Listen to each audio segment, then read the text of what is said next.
Hello കൂട്ടുകാരെ, let's be ആക്റ്റീവിൻ്റെ ഇന്നത്തെ വീഡിയോയിലേക്ക് എല്ലാവർക്കും സ്വാഗതം. ഇന്നത്തെ വീഡിയോ സ്കൂൾ ശാസ്ത്രമേളയെക്കുറിച്ചുള്ളതാണ്. എല്ലാവരും അറിഞ്ഞു കാണുമല്ലോ, സ്കൂൾ ശാസ്ത്രമേളയുടെ സ്കൂൾ ലെവൽ മത്സരങ്ങൾ തുടങ്ങാനുള്ള സമയമായി കഴിഞ്ഞു. ഏറ്റവും ഷൈൻ ചെയ്യാൻ പറ്റുന്ന ഒരു മേഖലയാണ് ഇത്. ഇപ്പോഴേ പ്രാക്ടീസ് ചെയ്ത് തുടങ്ങിക്കഴിഞ്ഞാൽ നമുക്ക് നല്ല വിജയം കൈവരിക്കാം. ഈ വീഡിയോയിൽ എന്താണ് ശാസ്ത്രമേള, എന്തൊക്കെയാണ് സബ്ജക്ട്സ്, ഓരോ സബ്ജക്റ്റിൽ എന്തൊക്കെയാണ് ഐറ്റംസ്, എങ്ങനെ പങ്കെടുക്കാം, എന്തൊക്കെ ശ്രദ്ധിക്കണം, എങ്ങനെയൊക്കെ മാർക്ക് സ്കോർ ചെയ്യാം എന്നൊക്കെയാണ്. ഇനി ഈ വീഡിയോയിൽ നമ്മൾ LP UP സെക്ഷൻ മാത്രമേ ഉൾപ്പെടുത്തിയിട്ടുള്ളൂ. HSഉം HSSഉം അടുത്ത വീഡിയോയിലായിരിക്കും. ഈ വീഡിയോ സ്കിപ്പ് ചെയ്യാതെ കാണണേ. നമുക്ക് വീഡിയോയിലേക്ക് പോകാം. പൊതുവിദ്യാഭ്യാസ വകുപ്പിൻ്റെ കീഴിൽ വരുന്ന ഗവൺമെൻറ് എയ്ഡഡ് അൺഎയ്ഡഡ് സ്കൂളുകളിലെ LP UP HS HSS VHSS ക്ലാസ്സിലെ കുട്ടികളുടെ science, social science, maths, IT, work experience എന്നീ ഇനങ്ങൾ നടക്കുന്ന മേളയാണ് ശാസ്ത്രോത്സവം അല്ലെങ്കിൽ ശാസ്ത്രമേള എന്നറിയപ്പെടുന്നത്. നമ്മുടെ പഠിത്തത്തിനുമപ്പുറം നമ്മൾക്ക് എന്തൊക്കെ കഴിവുണ്ട് അതിനെല്ലാം പ്രോത്സാഹിപ്പിക്കാൻ വേണ്ടിയിട്ടാണ് ശാസ്ത്രമേള നടത്തി വരുന്നത്. നേരത്തെ പറഞ്ഞ പോലെ ഈ വീഡിയോയിൽ LP UP മാത്രമേ ഉൾപ്പെടുത്തിയിട്ടുള്ളൂ. HS HSS അടുത്ത വീഡിയോയിലായിരിക്കും. LPയും UPയും നമ്മൾക്ക് സബ് ഡിസ്ട്രിക്ട് ലെവലിൽ തന്നെ മത്സരങ്ങൾ അവസാനിക്കുന്നതായിരിക്കും. അതായത് സ്കൂൾ തലത്തിൽ ഏതെങ്കിലും ഒരു ഐറ്റത്തിന് ഫസ്റ്റും A ഗ്രേഡും കിട്ടിയാൽ നമുക്ക് സബ് ജില്ലയിൽ മത്സരിക്കാം. സബ് ജില്ലയിൽ മത്സരിച്ച് കഴിഞ്ഞാൽ പിന്നെ ജില്ലാതല മത്സരമോ അല്ലെങ്കിൽ സംസ്ഥാനതല മത്സരങ്ങളോ LP UP കൂട്ടുകാർക്ക് ഉണ്ടായിരിക്കുന്നതല്ല. സബ് ജില്ലയിൽ തന്നെ മത്സരങ്ങൾ അവസാനിക്കുന്നതായിരിക്കും. ഇനി ഒരു കുട്ടിക്ക് ഈ പറഞ്ഞ 5 സബ്ജക്റ്റ്, അതായത് science, social science, maths, IT, work experience, ഈ 5 ഇനങ്ങളിൽ ഏതെങ്കിലും ഒരു സബ്ജക്റ്റ് സെലക്ട് ചെയ്യാം. ഏതെങ്കിലും ഒരു സബ്ജക്റ്റ് സെലക്ട് ചെയ്ത് കഴിഞ്ഞാൽ ആ സബ്ജക്റ്റിൽ ഏതെങ്കിലും ഒരു ഇനത്തിൽ മാത്രമേ പങ്കെടുക്കാവൂ. ഏതെങ്കിലും ഒരു സബ്ജക്റ്റ്, ആ സബ്ജക്റ്റിൽ ഒരു ഐറ്റം മാത്രമേ പങ്കെടുക്കാവൂ. അതുകൂടാതെ ക്വിസ് ഉണ്ടാവും. സയൻസിനും സോഷ്യൽ സയൻസിനും മാത്സിനും ITക്കും ക്വിസ് ഉണ്ടാവും. ഇതിലേതെങ്കിലും ഒരു ക്വിസിനും കൂടി ഒരു കുട്ടിക്ക് പങ്കെടുക്കാം. ഇനി നമുക്ക് A ഗ്രേഡാണ് കിട്ടുന്നതെങ്കിൽ അതിന് 5 പോയിന്റും, B ഗ്രേഡ് ആണെങ്കിൽ 3 പോയിന്റും, C ഗ്രേഡ് ആണെങ്കിൽ 1 പോയിന്റുമായിരിക്കും. ഇനി ഫസ്റ്റ് കിട്ടിയാൽ 5 പോയിന്റ്, സെക്കൻഡിന് 3 പോയിന്റ്, തേർഡിന് 1 പോയിന്റ്. ഇങ്ങനെയായിരിക്കും പോയിന്റ്സ് കണക്കാക്കുക. ഇനി നമുക്ക് ഓരോ ഐറ്റമായിട്ട് നോക്കാം. ആദ്യം സയൻസ് ഫസ്റ്റ് ആണ്. സയൻസ് ഫസ്റ്റിൽ LPക്ക് 3 ഐറ്റംസും UPക്ക് 5 ഐറ്റംസുമാണ് ഉള്ളത്. അതിൽ LPയിൽ 3 ഐറ്റംസും ഓരോന്നിലും 2 കുട്ടികൾ വീതം, ഒരു ഐറ്റത്തിൽ 2 കുട്ടികൾ പങ്കെടുക്കാം. ഗ്രൂപ്പായിട്ട് 2 കുട്ടികൾ. അങ്ങനെ 3 ഐറ്റം, ഒരു സ്കൂളിൽ നിന്ന് 3 ഐറ്റത്തിൽ, ഒരു ഐറ്റത്തിൽ 2 കുട്ടികൾ വെച്ച് 3 ഐറ്റത്തിലും കൂടി 6 കുട്ടികൾക്ക് പങ്കെടുക്കാം. ഈ 6 കുട്ടികളായിരിക്കും സബ് ജില്ലയിൽ പോകുന്നത്. അതിൽ ഐറ്റംസ് വരുന്നത് കളക്ഷൻസ് അല്ലെങ്കിൽ ചാർട്ട്സ്, അടുത്തത് വർക്കിംഗ് മോഡൽ, സ്റ്റിൽ മോഡൽ. ഈ 3 ഐറ്റംസാണ് സയൻസ് ഫസ്റ്റിൽ LP കുട്ടികൾക്കുള്ള ഐറ്റംസ്. അതിൽ കളക്ഷൻസ് എന്ന് പറയുമ്പോൾ ഉദാഹരണത്തിന് കോയിൻ കളക്ഷൻ, ഫെദർ കളക്ഷനൊക്കെ ഉൾപ്പെടുത്താം. ചാർട്ടിൽ സൂര്യഗ്രഹണം, ചന്ദ്രഗ്രഹണം, പിന്നെ രാത്രിയും പകലും ഉണ്ടാകുന്ന അതൊക്കെ ഒന്ന് വരച്ച് സബ്മിറ്റ് ചെയ്യും. വർക്കിംഗ് മോഡലിൽ നമുക്കിപ്പോൾ ഹൃദയത്തിൻ്റെ പ്രവർത്തനം, കിഡ്നിയുടെ പ്രവർത്തനം, ഇതൊക്കെ വർക്ക് ചെയ്യുന്നത് എങ്ങനെയെന്ന് കാണിക്കാം. സ്റ്റിൽ മോഡലിൽ ഇപ്പോൾ സോളാർ സിസ്റ്റം നമുക്ക് ഉണ്ടാക്കി കാണിക്കാം. ഇത് 3 ആണ് സയൻസ് ഫെസ്റ്റിലുള്ളത്. ഒരു ഐറ്റത്തിൽ 2 കുട്ടികളാണ് നിന്ന് അവതരിപ്പിക്കേണ്ടത്. ഇനി UPയിൽ ഇതേപോലെ ഈ 3 ഐറ്റംസും ഉണ്ടാവും. അല്ലാതെ അഡീഷണൽ ആയിട്ട് 2 ഐറ്റംസ് കൂടി ഉണ്ടാവും. ഒന്ന് ഇംപ്രവൈസ്ഡ് എക്സ്പെരിമെൻറ്റ്, അടുത്തത് റിസർച്ച് ടൈപ്പ് പ്രോജക്റ്റ്. ഈ ഇംപ്രവൈസ്ഡ് എക്സ്പെരിമെൻ്റ് എന്ന് പറയുന്നത് ഏതെങ്കിലും ഒരു തത്വം, ഉദാഹരണത്തിന് ഒരു ആർക്കിമിഡീസ് തത്വം നമ്മൾ എടുക്കുകയാണെങ്കിൽ അതിനെ അടിസ്ഥാനപ്പെടുത്തി ഒരു 5 പരീക്ഷണം വരെ നമുക്ക് കാണിക്കാം. മാക്സിമം 5 പരീക്ഷണം. ഇനി റിസർച്ച് ടൈപ്പ് പ്രോജക്റ്റിൽ നമുക്ക് എന്തെങ്കിലും ഒരു അവതരണ മാതൃകയിലായിരിക്കണം. നമ്മളൊരു പ്രൊജക്ട് റിപ്പോർട്ട്, ഏതെങ്കിലും ഒരു സബ്ജക്റ്റ് സെലക്ട് ചെയ്യുക, ഒരു പ്രൊജക്ട് റിപ്പോർട്ട് സബ്മിറ്റ് ചെയ്യുക, എന്നിട്ട് നമുക്കൊരു അതിനെപ്പറ്റി അവതരിപ്പിക്കുക. ഒരു 6 മിനിറ്റാണ് അവതരണം. അത് കഴിഞ്ഞതിന് ശേഷം ഒരു 3 മിനിറ്റ് ഇൻട്രാക്ഷൻ ഉണ്ടാകും, നമ്മുടെ ജഡ്ജസുമായിട്ടുള്ള ഇൻട്രാക്ഷൻ.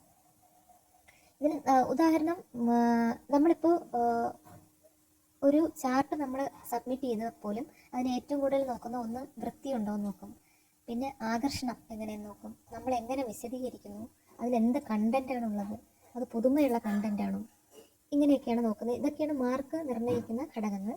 പിന്നെ ഇതെല്ലാം നമ്മൾ ഈ ചാർട്ട് എല്ലാം നമ്മൾ ലൈവായിട്ട് വേണം നിർമ്മിക്കാൻ. അവിടെ പോയിട്ട് ചാർട്ട് നിർമ്മിക്കുമ്പോൾ അവിടെ പോയിട്ട് ലൈവായിട്ട് നിർമ്മിക്കണം.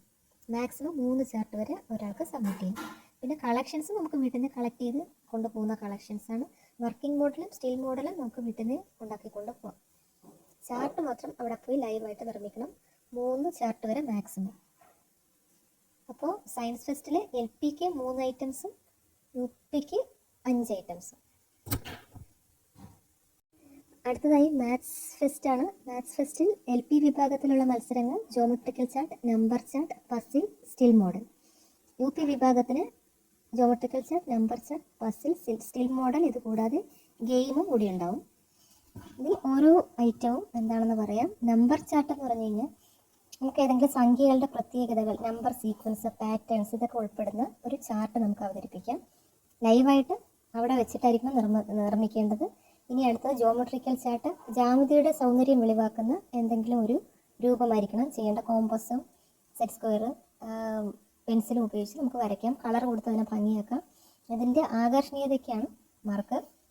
ഇനി അതർ ചാർട്ടുണ്ട്. അതർ ചാർട്ട് എന്ന് പറഞ്ഞാൽ നമുക്ക് നമ്പർ ചാർട്ടിലോ ജോമെട്രിക്കൽ ചാർട്ടിലോ ഉൾപ്പെടുത്താൻ പറ്റാത്തത്, അതായത് ഉദാഹരണത്തിന് ശാസ്ത്രജ്ഞന്മാരുടെ സംഭാവനകൾ, ചരിത്രം, ഗണിത ആശയങ്ങൾ, ഇതൊക്കെ നമുക്ക് അതർ ചാർട്ടിൽ ഉൾപ്പെടുത്താം.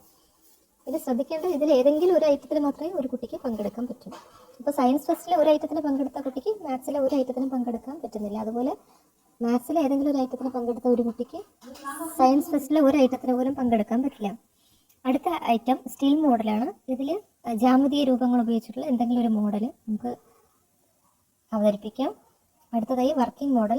വർക്കിംഗ് മോഡലിൽ അതുപോലെ വർക്ക് ചെയ്യുന്ന എന്തെങ്കിലും ഒരു മോഡൽ, മൂവ് ചെയ്യുന്ന, ഉദാഹരണത്തിന് നമുക്ക് അഡീഷൻ വീൽ, നമുക്കിങ്ങനെ വീല് നമുക്ക് കറക്കുന്നതിനനുസരിച്ച് ആഡ് ചെയ്ത് റിസൾട്ട് കിട്ടുന്ന രീതിയിൽ അഡീഷൻ വീൽ, ഇതൊക്കെ ഇതുപോലുള്ള വർക്കിംഗ് മോഡൽ നമുക്ക്. അല്ലെങ്കിൽ ഒരു കൊച്ചു കുട്ടികളാണെങ്കിൽ LP സ്കൂളിൽ നമുക്ക് ഒരു ക്ലോക്കിൽ ഓരോ സൂചി മൂവ് ചെയ്യുന്ന, അതൊക്കെ വർക്കിംഗ് മോഡലിൽ കാണിക്കാം. പിന്നെ പസിൽസ് ആണ്. പസിൽസിൽ ഒരു കൗതുകം ഉണർത്തുന്ന എന്തെങ്കിലും ഗണിതശാസ്ത്ര ചോദ്യങ്ങളോ എന്തെങ്കിലും നമുക്ക് അവതരിപ്പിക്കാം. അതിന് ഉത്തരം നമ്മൾ അറിഞ്ഞിരിക്കണം. ജഡ്ജസിനോട് ചോദ്യങ്ങൾ ചോദിക്കാം, അവർ ഉത്തരം പറയാൻ ശ്രമിക്കും. ഇല്ലെങ്കിൽ നമുക്ക് ഉത്തരം പറയാം. പറഞ്ഞിട്ട് എന്താണ് അതിൻ്റെ റീസൺ എന്ന് നമ്മൾ വിശദീകരിച്ച് കൊടുക്കുക. അതിൽ കണക്കിൽ ഏതെങ്കിലും ഒരു നമ്മൾ പഠിച്ചിരിക്കുന്ന എന്തെങ്കിലും ഒരു വിഷയം നമ്മൾ സെലക്ട് ചെയ്തിട്ടായിരിക്കണം ഇത് അവതരിപ്പിക്കേണ്ടത്. ഇനി അടുത്തത് ഗെയിംസ് ആണ്. ഗെയിംസിൽ ഗണിതശാസ്ത്ര മൂല്യം ഉൾക്കൊള്ളുന്ന 2ഓ അതിലധികമോ പേർക്ക് കളിക്കാവുന്ന ഒരു ഗെയിം ആയിരിക്കണം. അതിനൊരു കളിക്കളം ഉണ്ടായിരിക്കണം. കരുക്കളം ആവാം. കളിക്ക് ഒരു നിയമവും ഉണ്ടായിരിക്കണം. ഇത്രയുമാണ് മാത്സ് ഫെസ്റ്റിനുള്ളത്. ഇനി സോഷ്യൽ സയൻസിൽ എന്തൊക്കെ ഐറ്റംസ് ആണെന്ന് നോക്കാം. LP വിഭാഗത്തിന് കളക്ഷൻസ്, മോഡൽസ്, ചാർട്ട്സ്. കളക്ഷനോ മോഡലോ ചാർട്ട്, ഇത് 3 കൂടി ഒറ്റ ഗ്രൂപ്പാണ്. ഇതിൽ ഏതെങ്കിലും ഒന്നെങ്കിലും ഒരു കളക്ഷൻ, അല്ലെങ്കിൽ ഒരു മോഡൽ, അല്ലെങ്കിൽ ഏതെങ്കിലും ഒരു ചാർട്ട് അവതരിപ്പിക്കാം. നേരത്തെ പറഞ്ഞ പോലെ ലൈവാണ്. ചാർട്ട് ലൈവായിട്ട് ചെയ്യണം. മാക്സിമം 3 ചാർട്ട് വരെ ചെയ്യാം. പിന്നെ സോഷ്യൽ സയൻസിൽ ഒരു ക്വിസും ഉണ്ടാവും. ഏതൊരു ഐറ്റം എടുത്താലും നമുക്കൊരു ഏതെങ്കിലും ഒരു ഐറ്റത്തിൻ്റെ ഒരു ക്വിസിന് കൂടെ ചെയ്യാൻ പറ്റും. പിന്നെ UP വിഭാഗത്തിന് സോഷ്യൽ സയൻസിൽ ഒരു വർക്കിംഗ് മോഡൽ ഉണ്ടാവും, സ്റ്റിൽ മോഡൽ ഉണ്ടാവും, ഒരു ഇലക്വേഷൻ ഉണ്ടാവും, അതായത് പ്രസംഗം. എന്തെങ്കിലും ഒരു സബ്ജക്റ്റ് തരും. അവിടെ 5 മിനിറ്റ് മുന്നേ ആയിരിക്കും, മത്സരത്തിന് 5 മിനിറ്റ് മുന്നേ ആയിരിക്കും സബ്ജക്റ്റ് തരുന്നത്. ആ കുട്ടി ആ സബ്ജക്റ്റിനെ പറ്റി പ്രസംഗിക്കണം. ഒരു ക്വിസും ഉണ്ടായിരിക്കും സോഷ്യൽ സയൻസിന് UP വിഭാഗത്തിന്. അടുത്ത IT ക്വിസാണ്. IT ക്വിസിൽ ഡിജിറ്റൽ പെയിൻറ്റിങ്, അതായത് കമ്പ്യൂട്ടർ ഉപയോഗിച്ചിട്ടുള്ള ചിത്രരചന, മലയാളം ടൈപ്പ്, ഇത് രണ്ടുമായിരിക്കും ഐറ്റംസ്.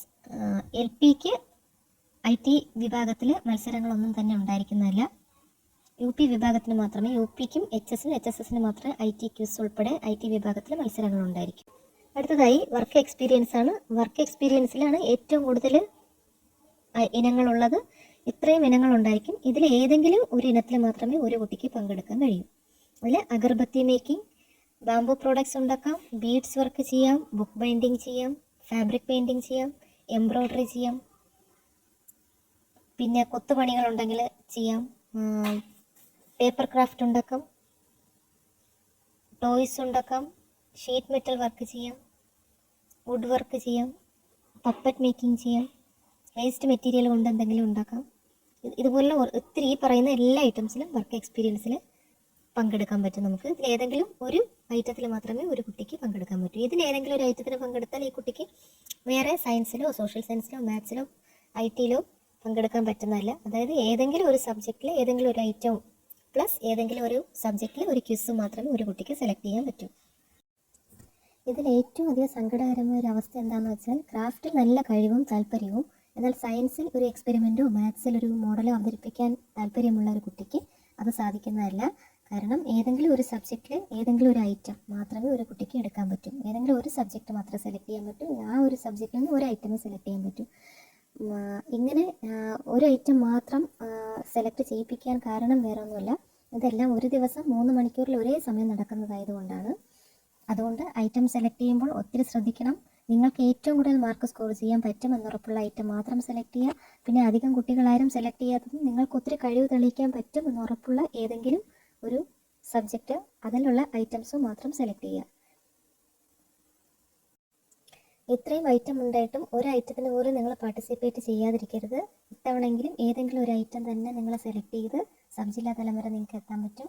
നിങ്ങൾ ചെയ്യേണ്ട എത്ര മാത്രം ഒരു ഐറ്റം സെലക്ട് ചെയ്തിട്ട് യൂട്യൂബിൽ സ്കൂൾ ശാസ്ത്രോത്സവം എന്ന് ടൈപ്പ് ചെയ്യുക. ഐറ്റത്തിൻ്റെ പേര് കൊടുത്തു കഴിഞ്ഞാൽ ഒരുപാട് ട്യൂട്ടോറിയൽസ് ഉണ്ടാവും. അത് നോക്കി ഇപ്പോഴേ പ്രാക്ടീസ് തുടങ്ങുക. ഉദാഹരണത്തിന് ഇപ്പോൾ ജോമെട്രിക്കൽ ചാർട്ട് എന്ന് സെർച്ച് ചെയ്ത് കഴിഞ്ഞാൽ നിങ്ങൾക്ക് ഒരുപാട് വീഡിയോസ് ഉണ്ടാവും. എങ്ങനെ വരയ്ക്കണമെന്ന് ക്ലിയർ ആയിട്ട് പറയുന്ന വീഡിയോസ് ആയിരിക്കും. സോ സ്കൂൾ ലെവലിൽ പേര് കൊടുക്കാൻ സമയമാകുമ്പോൾ നിങ്ങളുടെ പേര് ഉടൻ തന്നെ കൊടുക്കുക. ഇത് നല്ലൊരു അവസരമാണ്, ഇത് പാഴാക്കരുത്. എല്ലാവർക്കും ബെസ്റ്റ് വിഷസ്. ഈ വീഡിയോ അവസാനം വരെ കണ്ടവർക്ക് നന്ദിയുണ്ട്. വർക്ക് എക്സ്പീരിയൻസ് ഓരോ ഐറ്റവും എങ്ങനെ ചെയ്യണമെന്നും ടോട്ടൽ മാർക്ക് എങ്ങനെയൊക്കെ ജഡ്ജസ് മാർക്ക് ഇടുന്നതെന്നും വിശദമായി പറയുന്ന ഒരു വീഡിയോ ഉടൻ തന്നെ ഉണ്ടാവും. ഈ വീഡിയോ കണ്ട എല്ലാവർക്കും ഒന്നുകൂടി നന്ദി അറിയിക്കുന്നു. സബ്സ്ക്രൈബ് ചെയ്യുക, ഷെയർ ചെയ്യുക, ലൈക്ക് ചെയ്യുക. Thank you.